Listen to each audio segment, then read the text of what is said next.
Meus amigos, minhas amigas, boa noite para todos. Que Jesus, o nosso mestre, o nosso amigo de todos os momentos e de cada dia, nos abençoe o coração, que sintamos a sua paz a nos envolver, a nos embalar, a sua presença amiga, falando-nos de esperança e de fé, ao coração sedento. Que nesse momento aqui em que podemos viver e realmente tocar esse espírito, essa vibração de fraternidade, que possamos nos nutrir com esse pão da vida, a própria essência do cristianismo e também do Consolador, enquanto Evangelho redivivo, para que daqui, saindo mais fortalecidos, mais conscientes, possamos nos inspirar para a tarefa que nos cabe lá fora, ante os tantos desafios que o mundo em transição nos propõe. Então, que as luzes do Espiritismo possam alcançar os nossos corações, a inspiração dos benfeitores, as nossas consciências, e que daqui saiamos realmente mais dispostos, de ânimo mais pronto para a tarefa com Jesus. E a reflexão que trouxemos para aqui esta noite é uma que se baseia num texto muito interessante que encontramos recentemente na Revista Espírita e que nos levou a refletir sobre o papel do Espiritismo em nossas vidas e no mundo, de um modo geral. É uma metáfora, uma bela metáfora, interessante metáfora, trazida pelo espírito Lamennais, na Revista Espírita de dezembro de 1860. O título do artigo, inclusive, inserido por Allan Kardec, é uma mensagem psicográfica recebida pelo médium Alfred Didier. O título do artigo é Alegoria de Lázaro. E, como podemos imaginar, ele vem falando da figura de Lázaro e comparando-a ao mundo. Fala ele muito do contexto da época em que Kardec nos trouxe a codificação, o mundo do século XIX, que era um mundo ou um momento da humanidade marcado por profundas mudanças. Nós saíamos, efetivamente, digamos, da Idade Média, mas ainda colhendo uma série de resultados do que aconteceu após a Idade Média. Nós tivemos o processo da Reforma Protestante, que preparou o Iluminismo, e, com isso, uma profunda crise da fé, em oposição àquele momento de uma fé mais obscurantista, mais impositiva, que havia se mantido ao longo de toda a Idade Média. Com o desenvolvimento da ciência, com o desenvolvimento da filosofia, após o Iluminismo, a gente percebe que a fé entra numa crise muito profunda. Parecia mesmo mergulhar para sempre num abismo de onde não haveria de sair. Muitas consciências, muitos ilustres pensadores daquele tempo, até afirmavam mesmo ser a fé algo como fazendo parte do passado da humanidade. E nessa profunda crise, nessa oposição para a qual a humanidade se dirigia, era preciso resgatar os aspectos positivos da fé, as virtudes da fé. Porque se a fé dogmática, a fé obscurantista, sim, trazia os seus problemas, ela trazia também conceitos profundos que a ciência e o positivismo daquele tempo não conseguiam acessar com seus instrumentos, com as suas buscas apenas na matéria. A fé falava da transcendência, falava sobretudo ao coração. Não bastava simplesmente a razão, o intelecto, para responder aos anseios humanos. Então encontrávamos ali um período de grandes choques entre forças muito poderosas, ou alavancas poderosas do progresso da humanidade, que estão destinadas a trabalhar juntas. A ciência e a religião, ou a fé e a razão, mas que naquele momento encontravam-se nesse conflito muito intenso, como também Leon Denis, por exemplo, vai descrever no seu livro muito belo, Depois da Morte, capítulo de número 8, quando ele fala da crise moral, do tempo em que ele vivia, do tempo de surgimento do Espiritismo. Então, é, de certo modo, dessa crise moral que o Espírito Lamennais vai falar. Não só da fé, que perdia força, porque ainda não havia surgido uma opção, né, que equilibrasse todas as descobertas da ciência, da filosofia, com também os valores e as virtudes da fé, uma proposta de equilíbrio entre fé e razão haveria de surgir, sobretudo, especialmente naquele contexto, justamente por isso, né, eis aí um dos papéis do Espiritismo, mas também porque o mundo, àquele tempo e ainda hoje, e é aqui que a gente faz essa ponte também com o nosso mundo moderno, era marcado ainda por um materialismo muito feroz, muito marcante, mesmo nas vidas daqueles que, de certo modo, dizem-se espiritualistas ou religiosos. De um modo geral, todo aquele que é religioso, em algum nível, é espiritualista, porque acredita em algo para além simplesmente da matéria. A questão é que nem sempre a vida, embora a rotulação de espiritualistas, é uma vida condizente realmente com essa compreensão de uma vida para além simplesmente da matéria ou dos sentidos materiais. Por isso, né, falando desse contexto, o Espírito Lamennais diz assim: ó mundo, tu pareces Lázaro.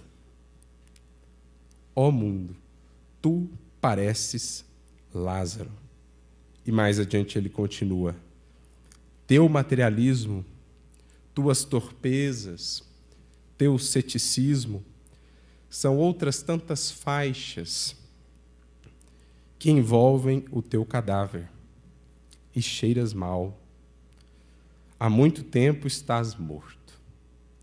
É uma frase forte, mas é preciso analisemos o mundo em que vivemos.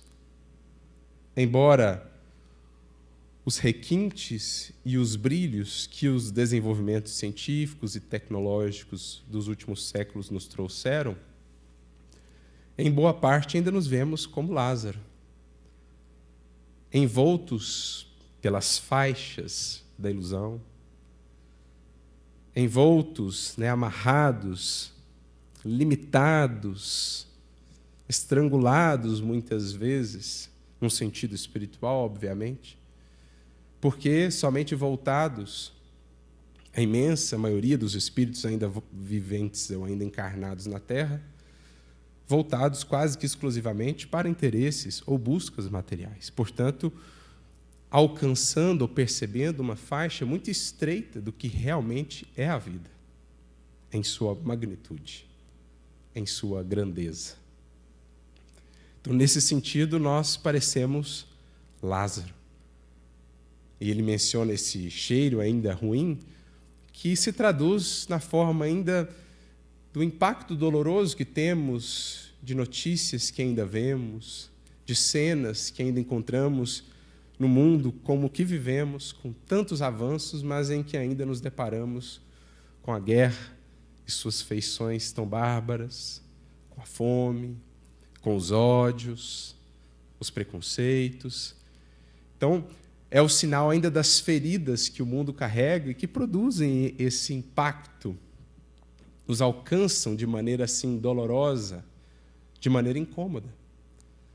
Então é muito interessante pararmos para fazer uma reflexão enquanto humanidade, não indivíduos apenas, mas enquanto coletividade, nos entendendo parte desta humanidade. É interessante pararmos para nos vermos ainda Lázaros. E aí, cada um de nós, é claro, o quanto nós, aí agora indivíduos, somos de Lázaros. O quanto nós ainda refletimos de Lázaro. Porque falamos aqui de uma morte num sentido muito mais profundo também. Não simplesmente morte do corpo, porque, em verdade, aprendemos com a doutrina, nenhum ser morre. Nenhum ser criado morre. O corpo transforma-se, porque é matéria sujeita à impermanência e à constante transformação da matéria. Agora, o espírito, num sentido espiritual, pode sim morrer quando deixa-se estagnar, quando deixa de avançar para horizontes mais amplos, mais sublimes da vida abundante à qual estamos todos destinados. Isso me faz recordar uma mensagem. Aproveitando, a voz hoje está um pouco oscilante, peço de antemão perdão, mas vamos lá. Isso me faz recordar uma mensagem de Emmanuel, que se encontra no livro Pão Nosso, capítulo 42, intitulada Sempre Vivos, em que Emmanuel comenta justamente aquela frase de Jesus, quando os saduceus o buscam, né? Os saduceus que não acreditavam na ressurreição, e Jesus diz, olha, Deus não é Deus de mortos, mas de vivos, porque para Ele todos vivem. E Emmanuel, então, ao comentar isso, diz, olha, vez por outra, no nosso trato com vocês encarnados, nós utilizamos a palavra morte mais por convenção, mas é chegado o tempo de nos entendermos na criação como sendo todos vivos. Agora, ele acrescenta, espiritualmente, conhecemos apenas um gênero temível de morte, a da consciência denegrida pelo mal ou estagnada nos despenhadeiros que marginam a estrada da evolução. Ou seja, em sentido espiritual, para Emmanuel, morto estaria aquele espírito que deixou de avançar, deixou de conhecer-se, de desenvolver-se enquanto espírito, de descobrir novas potencialidades, novas possibilidades, de expressar o divino que há em si, de planejar, de vislumbrar horizontes, perspectivas, objetivos que vão para além da matéria ou daquilo que diz respeito à sua personalidade transitória. O que cada um de nós, por exemplo, temos como planos, ou objetivos, ou metas, que não se limitam no meu caso, por exemplo, ao Arthur. Porque o Arthur não existirá daqui, sei lá, 50 anos, né? Chutando, não sei. Deixará de existir a personalidade Arthur. O legado, o que foi colhido durante a experiência, seguirá. Mas o espírito, sobretudo, continua. E quais os planos faço hoje que não dizem respeito somente ao Arthur? Essa é a proposta de quem de fato vive. Ao passo que aquele que apenas projeta o seu existir, o seu caminhar e as suas buscas, tendo em vista a personalidade que é, e visando ornamentar exteriormente esta personalidade, ainda não descobriu de fato o que é a vida. E a vida abundante que temos por descobrir. Então é importante pensarmos nisso. É uma frase forte a que Lamennais nos traz, mas extremamente reflexiva para analisarmos a condição do nosso mundo hoje ainda. Por que, em meio a tantos brilhos da inteligência, a tantas possibilidades criadas pela tecnologia, nos vemos às voltas com problemas tão antigos como a guerra, como o egoísmo, que acompanham a humanidade desde os seus primórdios? Porque ainda estamos, como Lázaro, muito envoltos nas amarras da matéria, no sudário material, né? Enceguecidos pelo sudário da matéria, encavernados, como estava Lázaro, nas furnas do nosso egoísmo e do nosso orgulho.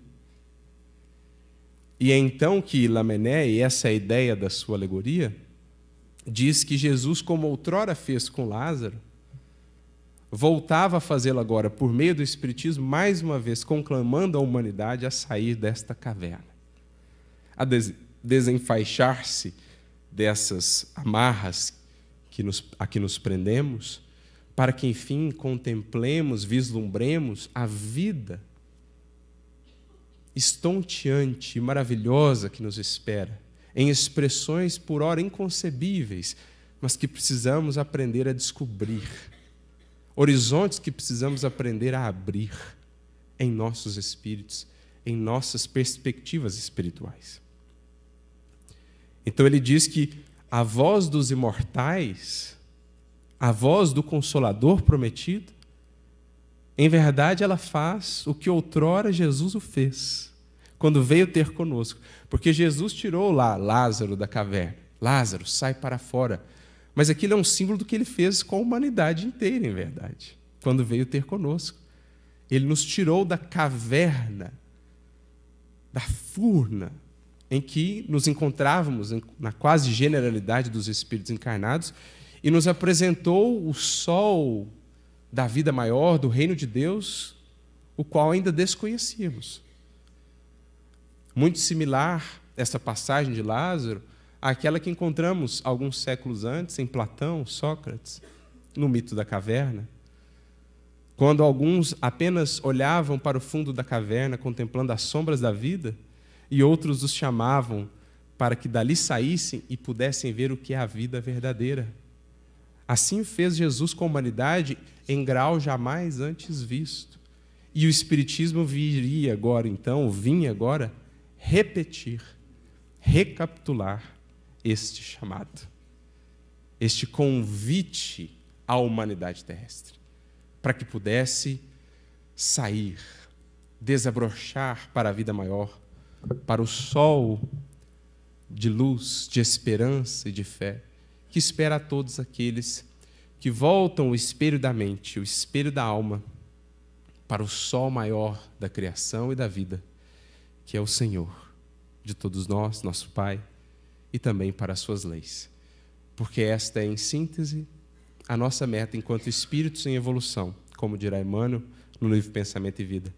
Voltar o espelho de nossa mente para a luz divina do sol do Criador e gradualmente poder refleti-la com cada vez mais limpidez, com cada vez mais profundidade, expressando para a vida, para os descrentes, para os que duvidam, para os que temem, para os que oscilam, expressando essa luz de esperança e de fé que deve nutrir e que deve irradiar do coração de cada cristão. Por isso, ainda nesta mensagem, Lamennais continua, né? Quem te gritará como a Lázaro? Em nome de Deus, levanta-te, como Cristo fez outrora. É o Cristo que obedece ao apelo do Espírito Santo. Por Espírito Santo aqui entendamos o próprio Criador, que rege o cosmos, que rege o universo de maneira imperturbável, de maneira perfeita e sublime, no momento julgado propício. O Cristo, como governador deste planeta, une as suas falanges espirituais e, mais uma vez, como outrora, faz ecoar pelo mundo o chamado. A voz imperativa e, ao mesmo tempo, tão doce e amorosa. Lázaro, sai para fora. Isto é, dizendo a cada um de nós, espíritos muitas vezes tão aí estreitos, tão limitados, pelo medo, pela dúvida, pela oscilação, pelas nossas paixões, é Jesus que nos diz: vem, meu filho, venha para a vida abundante, venha expandir as possibilidades impressionantes que trazes contigo. Venha descobrir o que é de fato o Evangelho, venha descobrir a alegria de servir, venha descobrir a força do amor, venha descobrir a capacidade multiplicadora do bem, venha descobrir o que foi aquela fé tão sólida dos mártires, venha entender o que é a esperança, a força invencível de nossos caminhos, como disse um dia Alcione. É isso que o Espiritismo vem dizer a cada um de nós e à humanidade de um modo geral, àqueles que já ofertarem ouvidos de ouvir, àqueles que, como diz mais uma vez Leon Denis, na introdução do seu livro Depois da Morte, aqueles que estiverem cansados de viver como cegos, caminhando como cegos, sem compreender os porquês, para onde, o que fazemos, o que somos, o que estamos de fato a buscar, a esses que já se exauriram simplesmente das buscas puramente materiais, a esses, essa voz, sobretudo, se faz ecoar, chamando-nos para a vida que nos espera para muito além da estreiteza dos sentidos. Nesse sentido, portanto, isso me fez recordar de uma outra mensagem, né, do Emmanuel, em que ele fala um pouco disso, dessa condição nossa ainda no mundo, de Lázaro, e de como dela precisamos sair, dessa condição mesmo de sonâmbulos, espécie de mortos-vivos, que vamos caminhando aparentemente vivos, mas ainda espiritualmente mortos. Porque sem essas perspectivas tão amplas que a vivência em espírito nos dá e nos confere. Então ele trata nessa mensagem, cujo título, aliás, é Mortos-Vivos, no livro Intervalos, capítulo de número 10, ele trata dessa condição que ainda acomete a muitas criaturas na existência material. Ele mesmo, Emmanuel, em outro texto, dirá: os verdadeiros mortos estão sepultados na carne terrestre. São aqueles que, para ela, única e exclusivamente vivem. E é para isso que precisamos estar muito atentos, para que a nossa experiência material não seja simples mecanicismo, não seja simplesmente um caminhar pela superfície da vida, sem profundidade, sem construção e multiplicação, de fato, de vida e de progresso espiritual. Por isso, nessa mensagem, ele diz assim, em determinado trecho: muitas almas fazem do veículo físico simplesmente um sepulcro, a que se agregam enfermiças e indolentes, coladas à morte moral que trazem consigo, à maneira da tartaruga que se algema a carapaça. Olha só. Isso nos faz entender, ou nos faz recordar também, o livro Os Mensageiros, de André Luiz, quando, do capítulo 23 em diante ali, ele vem descrevendo aqueles que dormem, né? O título do capítulo 23 é Os que Dormem. E ele descreve um caso que o impressionou no mundo espiritual, quando ele lá começou mais efetivamente a trabalhar. Ele chega num determinado departamento em que ele encontra ali muitos espíritos que se encontravam num estado quase que de hibernação mesmo. Estavam num sono profundo. E ele queria saber qual era aquela condição, e os benfeitores vão então explicando: olha, André, são almas que viveram tão exclusivamente para a matéria que sequer têm condições, por hora, de aqui no mundo espiritual despertarem para a realidade espiritual da vida.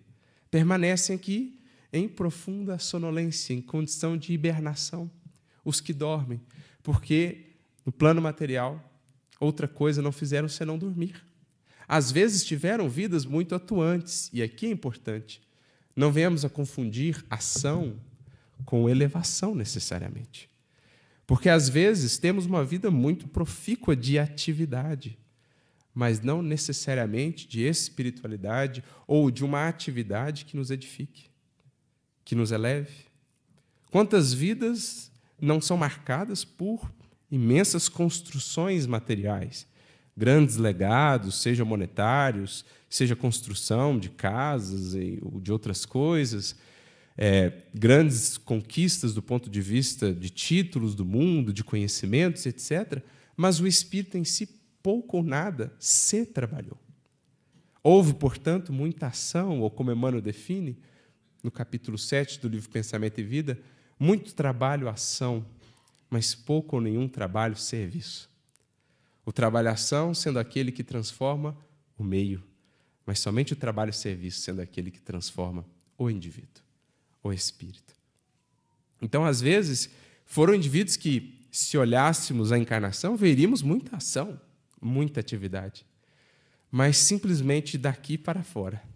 Nenhum movimento de caminhada para dentro, de conhecimento de si, de análise dos sentimentos, das emoções, de renovação íntima, de busca de transcendência, de indagações sobre os grandes porquês, as grandes motivações da vida. E, ao chegarem no mundo espiritual, esses indivíduos lá aportavam como sonâmbulos, como esses, e essa expressão que ele e os benfeitores se utilizam muitas vezes, como múmias vivas, que ali permaneciam nesse sono, nessa sonolência. E é o que Emmanuel está dizendo. Muitas almas que fazem do veículo físico simplesmente um sepulcro. Daí, aquele alerta de Jesus, que é entendido agora num outro sentido. Quando o mestre fala, deixai aos mortos o cuidado de enterrar os seus mortos, claro que podemos entender no sentido do respeito que deve se ter ali, né? E Kardec traz esse comentário no Evangelho segundo o Espiritismo, para com os despojos daqueles que nos são queridos, mas é preciso entendermos também nesse sentido mais amplo. Não podemos nos deixar levar pelo modus operandi do mundo de uma maneira geral. Se tantos ainda operam como mortos apenas buscando o que está morto, porque quem apenas vive para a matéria, os seus olhos contemplam apenas o que está morto ou o que vai morrer, dirá Emmanuel, é preciso não adentremos esse padrão, é preciso deixemos aos mortos o cuidado de buscar, ou de enterrar os seus mortos, né? De deixar mais cedo ou mais tarde para trás essa busca única e exclusivamente daquilo que está morto ou vai morrer. A nós que já estamos buscando despertar para a vida, é preciso voltemos o nosso olhar e o nosso coração para a vida, para aquilo que diz respeito ao Espírito, que esse sim é vivo para sempre na criação. Então é isso que Emmanuel está dizendo. E ele continua. A existência no mundo lhes corre instintiva e obscura no velho roteiro dos animais. Alimentam-se, bebem, dormem, procriam e obedecem automaticamente às ordens da natureza. Ou seja, ainda não entenderam a diferenciação fundamental entre o simples existir e o de fato viver, que pede de nós discernimento, que pede de nós a lucidez de escolher com consciência, que pede de nós o investimento na aquisição de conhecimento e, portanto, sabedoria para melhor escolher e evoluir com mais consciência, que pede de nós a análise diária de nós mesmos, para que, identificando o que é preciso mudar, possamos cultivar e regar a cada novo dia as sementes de Jesus recebidas, para que elas venham a frutificar, para que não sejamos, no grande jardim de Jesus que é a terra, árvores estéreis, ramos secos, mas venhamos a ser aqueles que, conectados à videira da vida, como Jesus se definiu, a essa raiz de onde verte a seiva divina do amor, possamos ser no jardim de Deus, no jardim do Cristo, na terra, árvores dadivosas, que ofertam a sombra do consolo, das vibrações fraternas aos caminheiros exaustos da jornada, que ofertam os frutos da esperança e da fé aos que não têm conseguido essa fonte de nutrição para suas almas. Enfim, aqueles que ofertam a beleza das almas que com Cristo frutificam. Dizia o apóstolo Paulo na sua epístola, os cristãos verdadeiros que com o Cristo vivem são o seu bom perfume no mundo. Sabe aquele bom perfume de uma árvore que a gente sente à noite, que marca o nosso dia, a nossa caminhada? Assim, somos convidados a ser, por onde passarmos, deixarmos aquele bom perfume no ar, de uma vida que, por onde passa, carrega consigo esperança, felicidade, aquelas vibrações de paz. Faz com que os outros, da sua presença, saiam mais serenos, melhores, mais sorridentes, mais confiantes. Isso é o viver, é produção, não é ornamento, não é verniz, não é abrilhantar simplesmente a nossa vida, é ofertar frutos, porque assim Jesus definiu, seriam conhecidos os seus discípulos pelas suas obras ou pelos frutos, como a árvore é conhecida.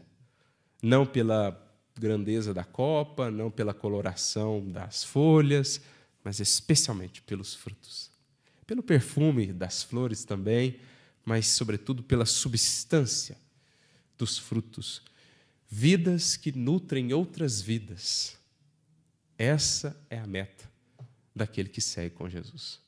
Tendo recebido tanto em termos de influxo de vida do Mestre, passar isso adiante. Deixar essa seiva do amor fluir por meio de nós, para que ela alcance a outros galhos, que por ora encontram-se ressequidos. Então, é o que Emmanuel está nos convidando, para a gente não simplesmente viver no automatismo, que vigora nos reinos anteriores, pelos quais já passamos, de onde já emergimos, e é preciso vislumbremos agora os reinos que vão à frente. É preciso deixemos para trás a animalidade de onde viemos, o simples atendimento de instintos e impulsos, para que, enfim, vivamos, usando aquele que é o atributo essencial que nos caracteriza como humanos, a razão, o discernir e também essa capacidade, então, de servir, de nos ofertar com o Mestre.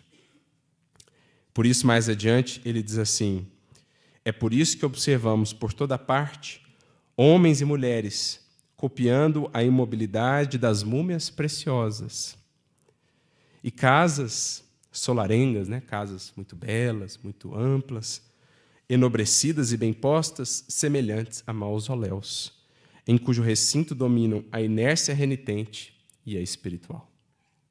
Então nós temos casas magníficas do mundo, mas que, do ponto de vista espiritual, diz Emmanuel, parecem mausoléus, porque ali não se fala internamente, entre os que ali habitam, não se fala das questões que transcendem aquelas paredes, que transcende aqueles corpos. Fala-se ali única e exclusivamente do que se pode tocar, do que se pode adquirir. Muitas criaturas caminham no mundo como, diz Emmanuel, múmias preciosas, ornamentadas, interessantes, mas espiritualmente estagnadas, seja nas paixões, seja no ressentimento, seja no ódio, seja simplesmente nas ilusões. E aí, mais adiante, ele conclui: desperta e vive, aprende e serve, levanta-te e caminha. Ouçamos o Cristo e acompanhemo-lo. Assim como ele, há 2000 anos, disse-nos: Lázaro, sai para fora, volta-nos agora, por meio do Espiritismo, a dizer, mais uma vez: Lázaro, é chegado o momento de viver. Desprende-te dessas amarras. Retira o sudário que te impede a visão para a vida gloriosa que nos espera. Porque naquela mesma mensagem que mencionamos de Emmanuel, ele diz: encontramos a morte tão somente nos caminhos do mal e da ilusão, quando as sombras que nós mesmos projetamos nos impedem a visão gloriosa da vida que nos cerca. Uma vez desvencilhados do mal, desvencilhados das paixões, do egoísmo e da ignorância, removidos esses sudários e essas faixas que nos colocavam em tal situação, cada dia veremos resplandecer uma vida nova, sempre ampla de possibilidades e oportunidades de aprender e de servir.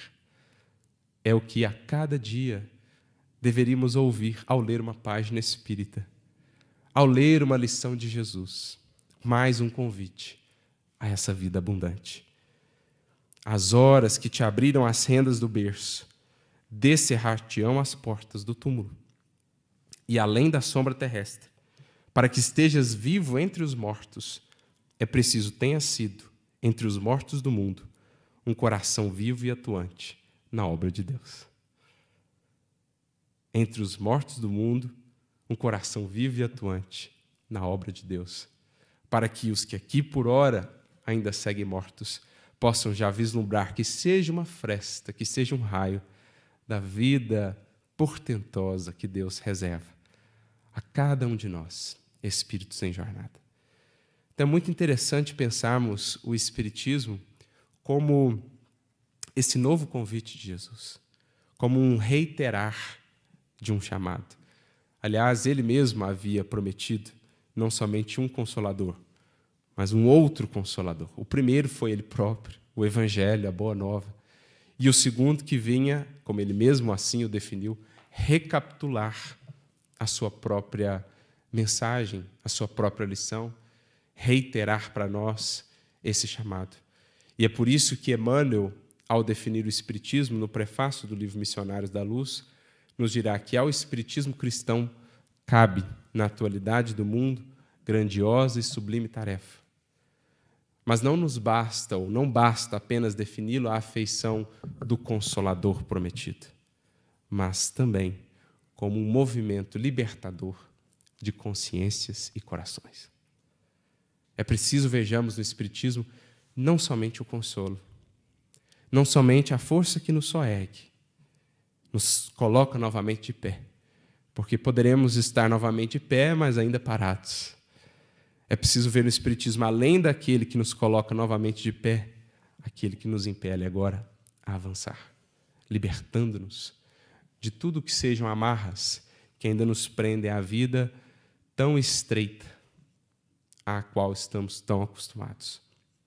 E é nesse sentido, portanto, para que entendamos melhor esse convite à saída do túmulo, que recorremos a uma outra mensagem que vai, de certo modo, trabalhar a mesma alegoria, também na Revista Espírita, agora em fevereiro de 1868.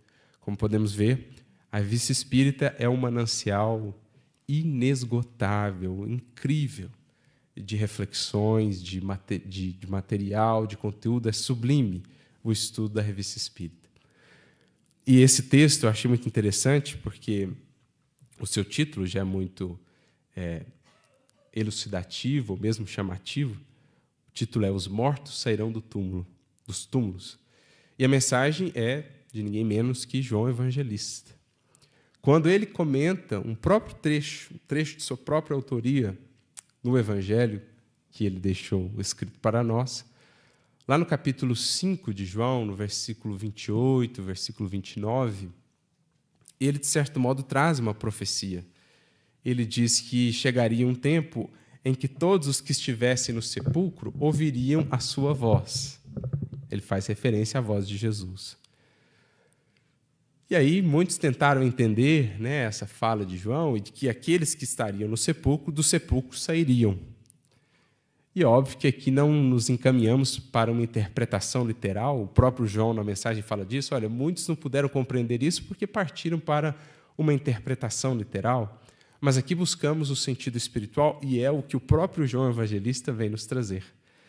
Utilizando para isso, ou trazendo, né, para explicar essa sua fala, essa sua profecia, de certo modo, a mesma alegoria de Lázaro e a figura do Espiritismo, a figura do Consolador.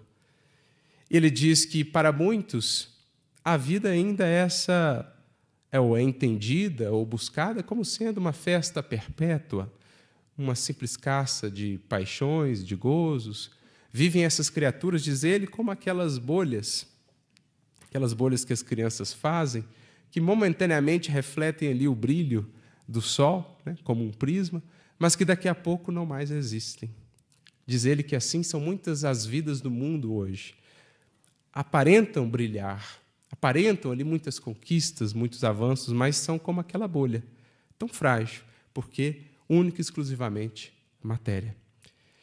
E aí ele diz, o Espiritismo é essa voz poderosa que já repercute até os confins da terra. Todos a ouvirão. Então ele começa com um marco, o Espiritismo, que vai ganhando espaço à medida em que os corações minimamente vão fazendo-se capazes de perceber esse chamado da espiritualidade. Porque aqueles que ainda estão muito mergulhados na matéria, nesta caverna, ainda têm até mesmo dificuldades de perceber essa vida transcendente, ou mesmo de perceber a felicidade que a esta vida está associada, né? O próprio André Luiz, voltando, abrindo um parênteses, no livro Voz do Grande Além, no capítulo de número 12, ele traz uma frase interessante. Ele diz assim, almas existem que passam dezenas de reencarnações sem a menor notícia da espiritualidade superior, em cuja claridade vivem como que hibernando na condição de múmias vivas, já que não têm recursos mentais ainda para registrarem impressões que não sejam de natureza puramente física, de natureza puramente material. Então, o que André Luiz está dizendo aqui, existem almas que estão há dezenas de reencarnações, passam pela matéria, passam pelo mundo espiritual sem tomarem consciência da realidade superior ou mesmo da sua condição espiritual, voltam à matéria e assim seguem por muito tempo. Mas chega um momento para a alma, como a gente disse, em que ela se exaure, em que ela se cansa de tentar nutrir-se daquilo que de fato não a pode saciar. Porque sendo o espírito criado para o infinito e a imortalidade, para a eternidade com Deus, tem ele fome e sede também daquilo que seja eterno, daquilo que seja infinito, daquilo que o tempo não consuma, daquilo que o tempo não possa consigo levar. O espírito, mais cedo ou mais tarde, há de despertar para isso, para essa fome de fato, para essa sede, aquilo que busca. E é para esse, sobretudo, que o Espiritismo já se faz ecoar, para aqueles corações, para aqueles ouvidos, para aqueles olhos que já começam a se desprender simplesmente do horizonte dos sentidos, buscando aquilo que diz respeito ao Espírito. E essa voz poderosa já repercute na terra. E aí ele diz, João, felizes os que, não tapando voluntariamente os ouvidos, sairão de seu egoísmo, como o fariam os mortos de seus sepulcros, e daí por diante realizarão os atos da vida verdadeira, a do espírito se desembaraçando dos entraves da matéria, como fez Lázaro de seu sudário à voz do Salvador. Olha que nova perspectiva os Espíritos nos trazem sobre o papel do Espiritismo em nossas vidas. É o Cristo a nos chamar para nos desembaraçarmos dos entraves da matéria, remover o sudário como Lázaro fez e vislumbrar aquilo que nos espera. O Espiritismo marca a hora solene do despertar das inteligências que usaram o seu livre-arbítrio para se demorarem nos atalhos lamacentos, cujos miasmas deletérios infectaram a alma com um veneno lento que lhe dá as aparências da morte. Mais uma vez, os espíritos são fortes, mas para descrever o que tem sido até aqui a nossa vida. Tão abastecidos já com recursos espirituais de que não temos sabido nos utilizar. Por isso, também diz o Espírito de Verdade, o Evangelho segundo o Espiritismo, o Espiritismo ou a doutrina espírita é um grande chamado, é um apelo do Criador, um facho da clemência divina, destinado sobretudo àqueles espíritos que já estamos cansados de caminhar por esses lamacentos caminhos em que muitas vezes temos estado, ou os quais muitas vezes temos percorrido, mesmo já vislumbrando horizontes amplos, ainda presos a tão estreitas possibilidades. Como aquela figura muito representativa do Êxodo, que encontramos lá no Antigo Testamento, mas que, em verdade, é uma representação da humanidade inteira, da humanidade como um todo, que vem recebendo gradualmente a orientação dos benfeitores espirituais, daqueles que encarnam para estar junto de nós, nos orientar, nos instruir. Dentre eles, o próprio Moisés, na primeira revelação, depois a Jesus. E o que é interessante na figura do Êxodo é que o povo vai caminhando pelo deserto, vai avançando em direção à terra da promissão. Quando eles chegam à margem, quando eles estão bem próximos à terra da promissão, eis que resolvem não entrar. Começam a enumerar problemas, dificuldades, medos, dúvidas, e eis que então começam a andar em círculos por 40 anos, postergando a entrada na terra da promissão. Não tem sido essa a nossa condição, meus amigos? Com 2000 anos de cristianismo, às margens da terra prometida, que é o Evangelho, diz-nos Emmanuel no livro Paulo Estevão. Na verdade, Gamaliel, o mestre de Saulo, em minhas meditações eu pude descobrir que, em verdade, a terra prometida é o Evangelho de Jesus.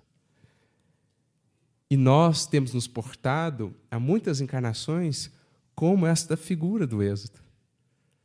Temos estado às portas, mas temos encontrado as 1000 justificativas para não cruzarmos a linha do compromisso mais efetivo, para não deixarmos de fato as últimas amarras e ficamos ainda andando em círculos, patinando, tropeçando nos mesmos pontos, oscilando ainda na firmeza e na resolução que já devia marcar o nosso coração, quando a terra da promissão está diante dos nossos olhos.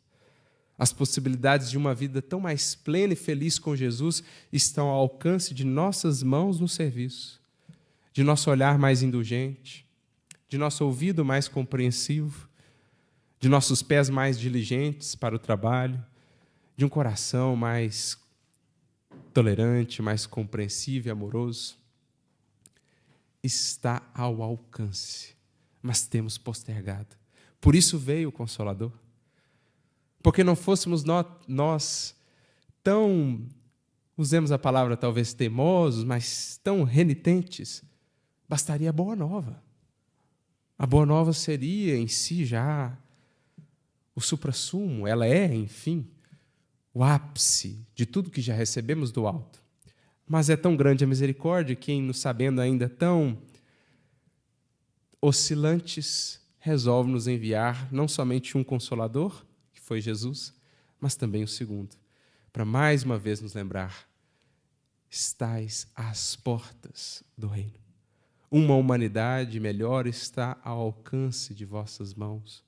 Ou, como disse Jesus no Evangelho, o reino de Deus está próximo.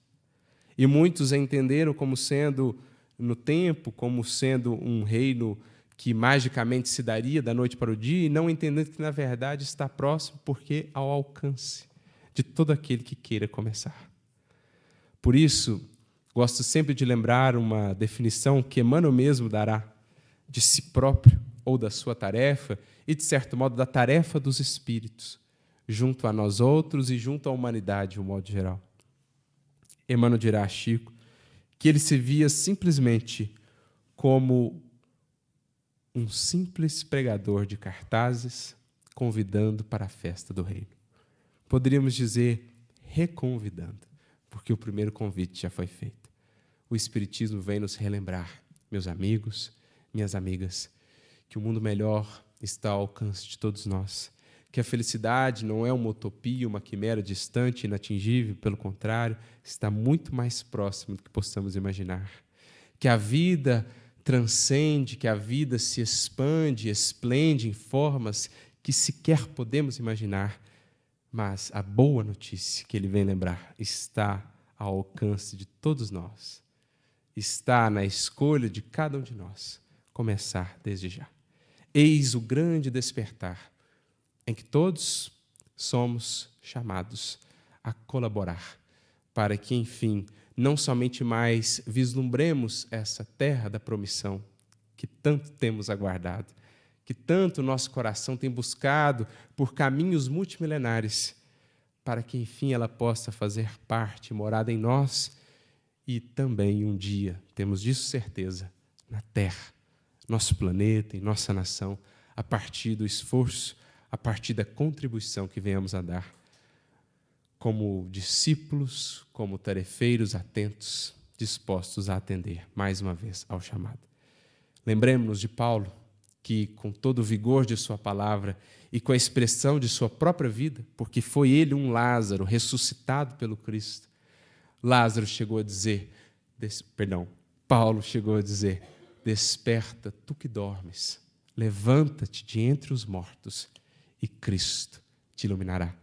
E mais uma vez estamos a ouvir pela voz do Espiritismo em nossas vidas: Lázaro, sai para fora, vem comigo viver, vem comigo amar. Que Jesus nos abençoe a todos, muita luz e muita paz.